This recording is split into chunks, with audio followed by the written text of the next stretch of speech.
já falamos das principais tintas que tem no mercado, né? Agora eu queria ver com você, se você consegue falar para a gente um pouquinho sobre, beleza, eu estou com a tinta, eu já sei qual tinta que eu uso em qual processo, e agora eu queria ver com você quais são os tipos de aplicação que nós temos aí para essas tintas. Então você pode falar para nós um pouquinho sobre as aplicações? Então, as aplicações da tinta, elas são basicamente quatro formas distintas, né? A aplicação por pincel é uma das mais comuns, né? A aplicação do pincel vai pincelar a tinta, né? No molde ou no macho, né? E vai transferir o refratário da tinta para esse molde ou para esse macho, via pincel. Uma das vantagens que tem nessa aplicação de pincel é que consegue se aplicar a tinta com uma densidade bem alta. A densidade é a medida que se utiliza para aplicação de tinta. Inclusive, se utiliza uma densidade própria, que é a densidade Balmer.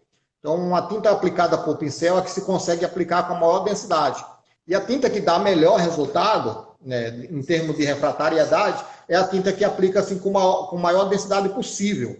Inclusive que os solventes, né, aquele que faz descer a densidade, depois você vai ter que tirar ele. Então, quanto menos você colocar solvente, melhor para você. Só que aí, com as outras formas de aplicação, você tem esse impedimento de utilizar pouco solvente. Com relação ao pincel, é a tinta que você consegue aplicar com maior densidade. Isso se aplica no pincel. Por exemplo, uma tinta de zirconita base água se consegue aplicar aí com 90 Balmer tranquilamente no pincel, o que não aconteceria se fosse aplicar por spray. Então, um pincel é uma forma de aplicar adequada.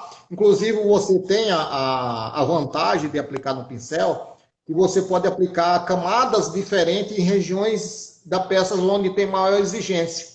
Tem uns pontos quentes, por exemplo, você pode dar uma pincelada a mais só naquele ponto quente. Você não precisa pintar toda a peça, só naquele ponto quente eu vou pintar aqui. Se você fosse pintar isso por lavagem, por exemplo, você não conseguiria pintar só um lugarzinho determinado. Então, você com o pincel, você consegue dar a camada de tinta que você quer no ponto que você quer.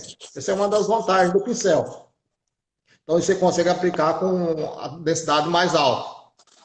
Só um parênteses aqui no pincel, eu fui visitar um cliente há uns 10 anos atrás e ele utilizava pincel de crina de cavalo, porque segundo ele era o melhor acabamento. E realmente o acabamento, o pincel dele tinha isso aqui de crina para pintar. E o acabamento dele ficava espetacular, mas ele tinha um artesão lá para poder fazer os moldes dele, né? Então, Fernando, eu também sou dessa escola desse pincel, né? Esse pincel, inclusive, quando o pessoal me pergunta qual é o pincel ideal para pintar, eu falo, ó, eu sou de uma escola, eu venho da fundição, onde se pintava com o pincel Tigre 186. É um pincel de crina de cavalo ou de pelo de orelha de boi. É um negócio complicado. O caramba. Nós estamos se entregando aí na idade, hein, Cláudio? Então, se usava esse pincel aí, porque só servia aquele. É um pincel caro, porém, ele é um pincel que tem alta, por ser natural, cerdas naturais, tem alta durabilidade. Quando você vai utilizar um pincel para pintar tinta base álcool, por exemplo, como o álcool, ele desseca muito, ele puxa muito a umidade, as cerdas dos pincéis, elas endurecem muito. Então, o acabamento superficial ele fica comprometido em função disso.